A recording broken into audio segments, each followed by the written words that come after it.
The Lamp of Alhazred by H.P. Lovecraft and August Derleth. It was 7 years after his grandfather Whipple's disappearance that Ward Phillips received the lamp. This, like the house on Angel Street where Phillips lived, had belonged to his grandfather. Phillips had had the living of the house ever since his grandfather's disappearance. But the lamp had been in the keeping of the old man's lawyer until the elapsing of the required 7 years for the presumption of death.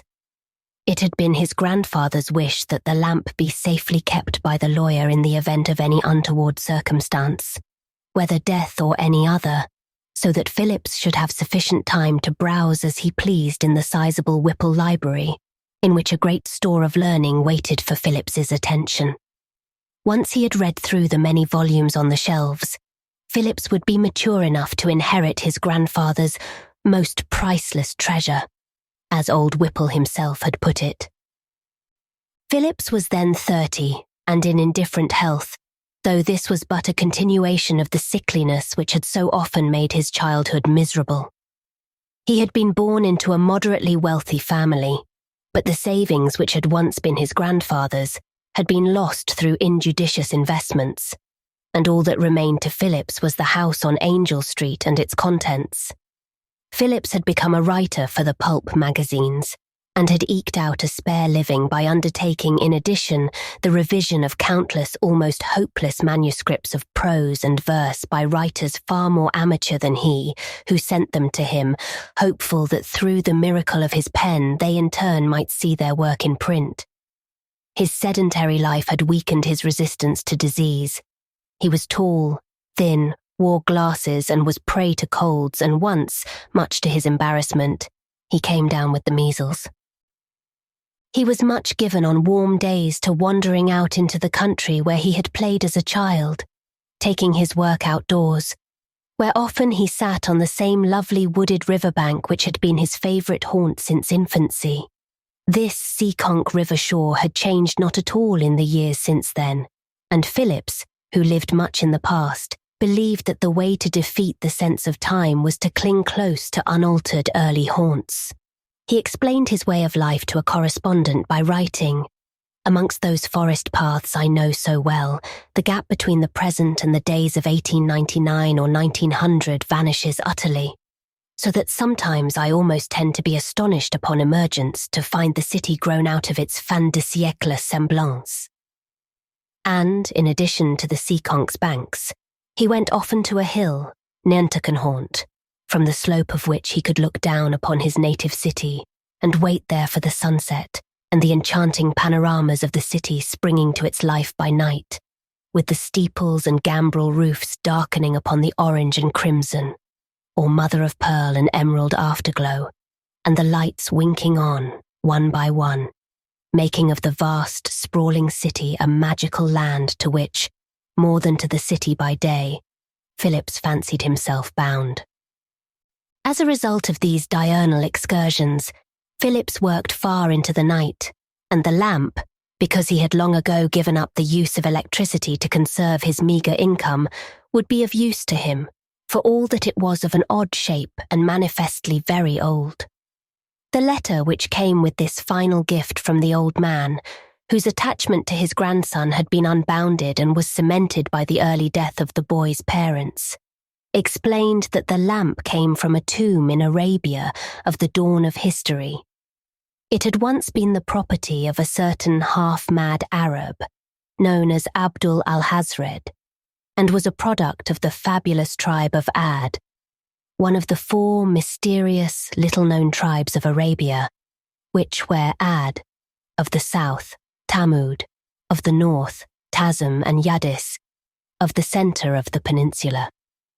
It had been found long ago in the hidden city called Irem, the city of pillars, which had been erected by Shedad, last of the despots of Ad, and was known by some as the Nameless City, and said to be in the area of Hadramant, and by others, to be buried under the ageless, ever-shifting sands of the Arabian deserts, invisible to the ordinary eye, but sometimes encountered by chance by the favourites of the prophet. In concluding his long letter, old Whipple had written, It may bring pleasure equally by being lit or by being left dark. It may bring pain on the same terms. It is the source of ecstasy or terror. The Lamp of Alhazred was unusual in its appearance. It was meant for burning oil and seemed to be of gold.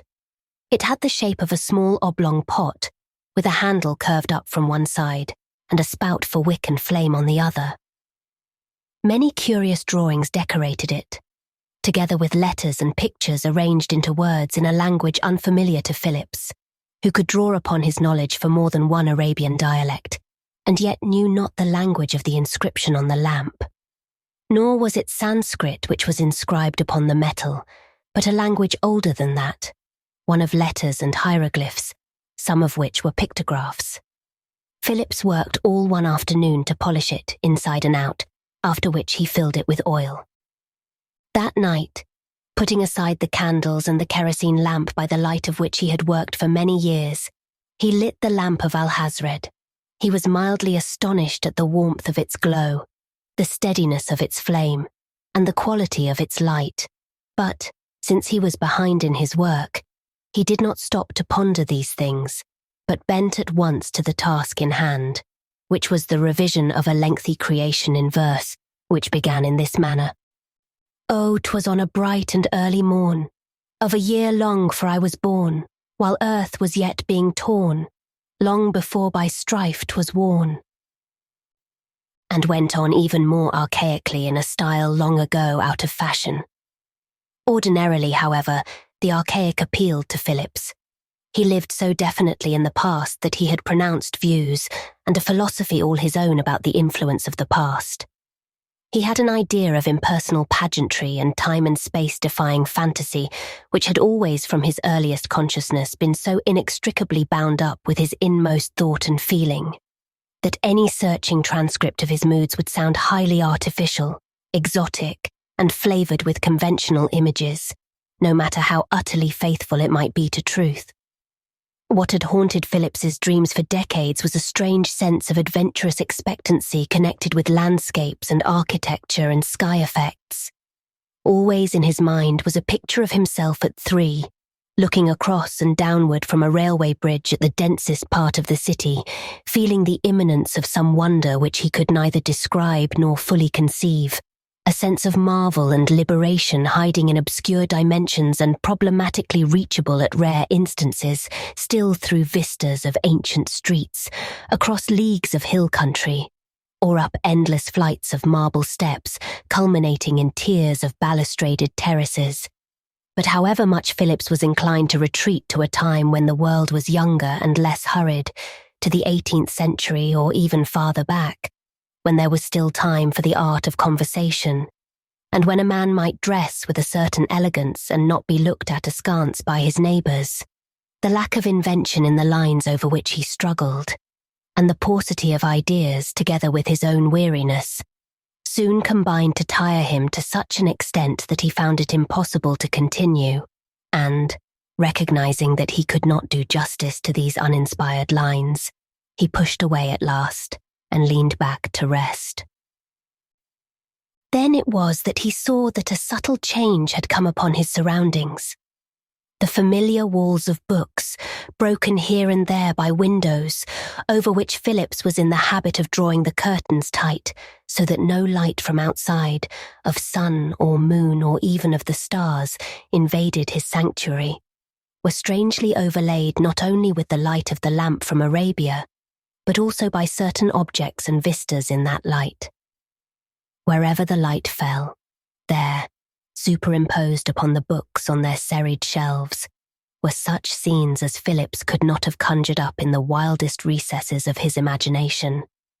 But where there were shadows, as for instance, where the shadow of the back of a chair was thrown by the light upon the shelves, there was nothing but the darkness of the shadow and the dimness of the books on the shelves in that darkness. Philip sat in wonder and looked at the scenes unfolded before him. He thought fleetingly that he was the victim of a curious optical illusion, but he did not long entertain this explanation of what he saw. Nor, curiously, was he in want of an explanation.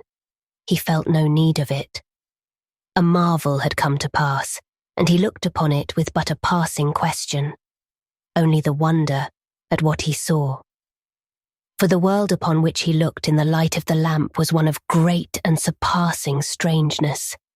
It was like nothing he had ever seen before, nor like anything he had read or dreamed about.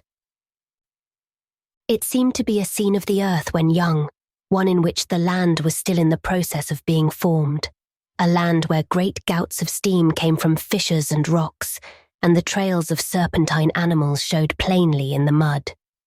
High overhead flew great beasts that fought and tore, and from an opening in a rock on the edge of a sea, a tremendous animal appendage, resembling a tentacle, uncoiled sinuously and menacingly into the red, wan sunlight of that day, like a creature from some fantastic fiction. Then, slowly, the scene changed. The rocks gave way to windswept desert, and like a mirage rose the deserted and hidden city, the lost city of the pillars, fabled Irem. And Phillips knew that while no human foot any longer walked the streets of that city, certain terrible beings still lurked among the ancient stone piles of the dwellings, which stood not in ruins, but as they had been built, before the people of that ancient city had been destroyed or driven forth by the things which came out of the heavens to lay siege to and possess Irem. Yet nothing was to be seen of them. There was only the lurking fear of a movement, like a shadow out of time. And far beyond the city and the desert rose the snow-capped mountains. Even as he looked upon them, names for them sprang into his thoughts. The city on the desert was the nameless city, and the snowy peaks were the mountains of madness or perhaps Kadath in the cold waste. And he enjoyed keenly bestowing names upon these landscapes, for they came to him with ease. They sprang to his mind as if they had always been lingering on the perimeter of his thoughts, waiting for this moment to come to being. He sat for a long time, his fascination unbounded, but presently a vague feeling of alarm began to stir in him. The landscapes passing before his eyes were no less of the quality of dreams, but there was a disquieting persistence of the malign, together with unmistakable hints of horrible entities which inhabited those landscapes, so that finally he put out the light and somewhat shakily lit a candle, and was comforted by its wan, familiar glow. He pondered long on what he had seen. His grandfather had called the lamp his most priceless possession. Its properties must then have been known to him. And what were its properties but an ancestral memory and a magic gift of revelation, so that he who sat in its glow was enabled to see in turn the places of beauty and terror its owners had known. What Phillips had seen, he was convinced, were landscapes known to Alhazred. But how inadequate this explanation was, and how perplexed Phillips grew, the more he thought of what he had seen. He turned at last to the work he had put aside and lost himself in it, pushing back from his awareness all the fancies and alarms which clamoured for recognition. Late next day, Phillips went out into the October sunlight, away from the city. He took the car line to the edge of the residential district and then struck out into the country. He penetrated a terrain which took him almost a mile from any spot he had ever before trod in the course of his life, following a road which branched north and west from the Plainfield Pike and ascending a low rise which skirted Nentyconhaunt's western foot, and which commanded an utterly idyllic vista of rolling meadows, ancient stone walls, hoary groves, and distant cottage roofs to the west and south. He was less than 3 miles from the heart of the city, and yet basked in the primal rural New England of the first colonists. Just before sunset, he climbed the hill by a precipitous cart path bordering an old wood, and from the dizzy crest obtained an almost stupefying prospect of outspread countryside, gleaming rivulets, far-off forests, and mystical orange sky, with the great solar disk sinking redly amidst bars of stratus clouds. Entering the woods, he saw the actual sunset through the trees, and then turned east across the hill to a more familiar cityward slope, which he had always sought. Never before had he realized the great extent of Nentykenhaunt's surface. It was in reality a miniature plateau or tableland, with valleys, ridges, and summits of its own, rather than a simple hill. From some of the hidden interior meadows, remote from every sign of nearby human life, he secured truly marvelous glimpses of the remote urban skyline, a dream of enchanted pinnacles and domes half floating in air, and with an obscure aura of mystery around them. The upper windows of some of the taller towers held the fire of the sun after he had lost it, affording a spectacle of cryptic and curious glamour. Then he saw the great round disk of the hunter's moon floating about the belfries and minarets, while in the orange glowing west, Venus and Jupiter commenced to twinkle. His route across the plateau was varied, sometimes through the interior, sometimes getting toward the wooded edge where dark valleys sloped down to the plain below, and huge balanced boulders on rocky heights imparted a spectral druidic effect where they stood out against the twilight.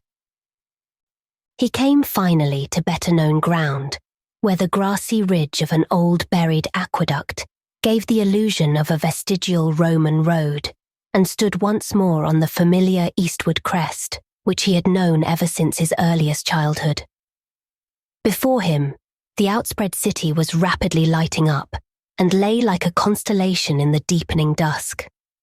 The moon poured down increasing floods of pale gold, and the glow of Venus and Jupiter in the fading west had grown intense. The way home lay before him down a steep hillside to the car line, which would take him back to the prosaic haunts of man. But throughout all these halcyon hours, Phillips had not once forgotten his experience of the night before, and he could not deny that he looked upon the coming of darkness with an increased anticipation. The vague alarm which had stirred him had subsided in the promise of further nocturnal adventure of a nature hitherto unknown to him. He ate his solitary supper that night in haste, so that he could go early to his study, where the rows of books that reached to the ceiling greeted him with their bland assurance of permanence. This night, he did not even glance at the work which awaited him, but lit the Lamp of Alhazred at once. Then he sat to wait for whatever might happen. The soft glow of the lamp spread yellowly outward to the shelf-girt walls. It did not flicker. The flame burned steadily, and as before, the first impression Phillips received was one of comforting, lulling warmth. Then slowly the books and the shelves seemed to grow dim, to fade, and gave way to the scenes of another world and time. For hour upon hour that night Phillips watched, and he named the scenes and places he saw, drawing upon a hitherto unopened vein of his imagination, stimulated by the glow from the Lamp of Alhazred. He saw a dwelling of great beauty, wreathed in vapours, on a headland like that near Gloucester, and he called it the strange high house in the mist. He saw an ancient gambrel-roofed town with a dark river flowing through it, a town like to Salem, but more eldritch and uncanny, and he called the town Arkham, and the river Miskatonic. He saw the dark, brooding seacoast town of Innsmouth, and Devil Reef beyond it. He saw the watery depths of Relia where dead Cthulhu lay sleeping. He looked upon the wind-swept plateau of Leng, and the dark islands of the South Seas, the places of dream, the landscapes of other places, of outer space, the levels of being that existed in other time continua and were older than Earth itself, tracing back through the ancient ones to Hali in the start and even beyond. But he witnessed these scenes as through a window or a door, which seemed to beckon him invitingly to leave his own mundane world and journey into these realms of magic and wonder. And the temptation rose ever stronger within him.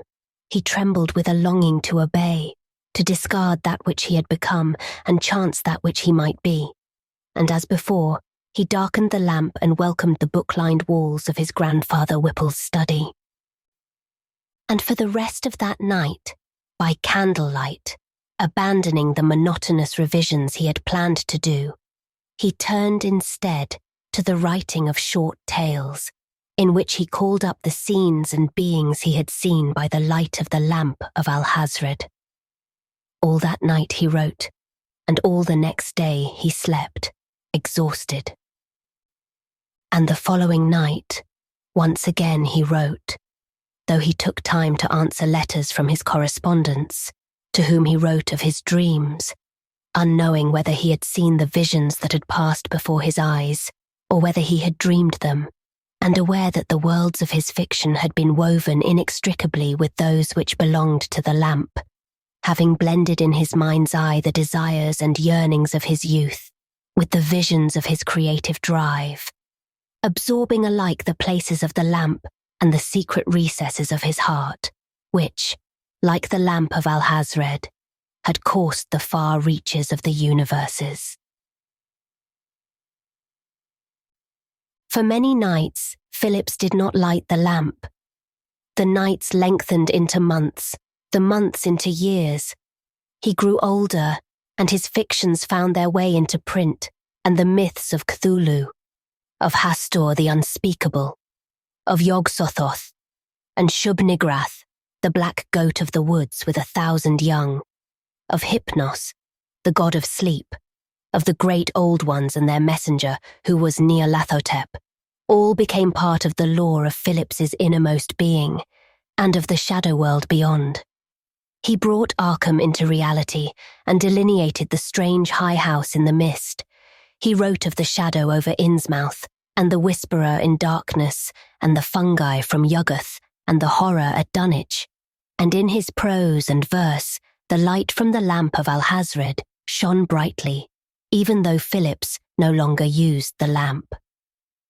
16 years passed in this fashion, and then one night, Ward Phillips came upon the lamp where he had put it, behind a row of books on one of the lowermost shelves of his grandfather Whipple's library. He took it out, and at once all the old enchantment and wonder were upon him, and he polished it anew and set it once more on his table. In the long years which had passed, Phillips had grown progressively weaker. He was now mortally ill, and knew that his years were numbered, and he wanted to see again the worlds of beauty and terror that lay within the glow of the Lamp of Alhazred. He lit the lamp once more and looked to the walls. But a strange thing came to pass. Where before there had been on the walls the places and beings of Alhazred's adventures, there now came to be a magical presentation of a country intimately known to Ward Phillips, but not to his time, rather of a time gone by, a dear lost time, when he had romped through his childhood playing his imaginative games of Greek mythology along the banks of the Seekonk. For there, once again, were the glades of childhood. There were the familiar coves and inlets where he had spent his tender years. There was once more the bower he had built in homage to Great Pan, and all the irresponsibility, the happy freedoms of that childhood lay upon those walls, for the lamp now gave back his own memory, and he thought eagerly that perhaps it had always given him an ancestral memory, for who could deny that perhaps in the days of his grandfather Whipple's youth, or the youth of those who had gone before him, someone in the Ward Phillips line had seen the places illuminated by the lamp. And once again it was as if he saw as through a door. The scene invited him, and he stumbled weakly to his feet and walked toward the walls. He hesitated only for a moment, then he strode toward the books. The sunlight burst suddenly all about him. He felt shorn of his shackles, and he began to run lithely along the shore of the Seekonk to where, ahead of him, the scenes of his childhood waited, and he could renew himself, beginning again, living once more the halcyon time when all the world was young. It was not until a curious admirer of his tales came to the city to visit him that Ward Phillips' disappearance was discovered. It was assumed that he had wandered away into the woods and been taken ill and died there, for his solitary habits were well known in the Angel Street neighborhood, and his steady decline in health was no secret. Though desultory searching parties were organized and sent out to scour the vicinity of Nentycon Haunt and the shores of the Seekonk, there was no trace of Ward Phillips. The police were confident that his remains would someday be found, but nothing was discovered, and in time the unsolved mystery was lost in the police and newspaper files. The years passed. The old house on Angel Street was torn down, the library was bought up by bookshops, and the contents of the house were sold for junk, including an old-fashioned antique Arabian lamp, for which no one in the technological world past Phillips's time could devise any use.